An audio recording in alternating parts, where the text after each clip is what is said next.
itu tak mencapai tahapnya. Macam mana pun terima kasih kepada Nurin. Sebenarnya saya tak kisah pun, tak dapat. Sebab saya ni betul-betul minat sangat dengan Hakim. Tapi yang lagi minat dengan Hakim ni sebenarnya mak long saya yang dah lama tunggu dekat luar tu sebenarnya. Oh, ya ke? Dia yang suruh saya nyanyi sebab dia teringin sangat nak jumpa dengan Hakim. Okey ke? Boleh panggil Mak Long?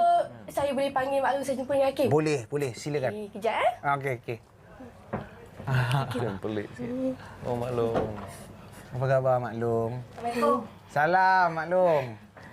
Ya Hakim. Apa khabar Mak Long? Tak sangka dapat jumpa Hakim dia depan ni. Itu.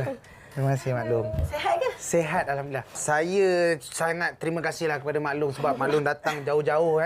Jatuh cinta dengan Hakim sebenar ni. Ya ke? Allah, jangan macam tu. Segan saya macam ni. Itulah Stacy apa Abu? Khabar baik. Dengar cerita dapat baby Ya. Udah berapa bulan? Dah 7 bulan dah. Dah tahu anak lelaki perempuan? Anak lelaki perempuan ni. Nak tahu ya? Yelah. Masih rahsia lagi. Oh ya ke? Dia menutup-tutup lagi. Oh ya. Memang Long tengok. Mak Long pandai telik. Ya ke? Mak Long boleh tahu anak apa? Anak lelaki. Lelaki ke? Handsome macam Hakim. Ya ke? Ya Allah, amin mudah-mudahan. Terima kasih. Macam tu lah Mak Long. Kalau betul masin belum Mak Long, saya belanja Mak Long makan nanti. Amin. Amin. Mak Long sebenarnya dia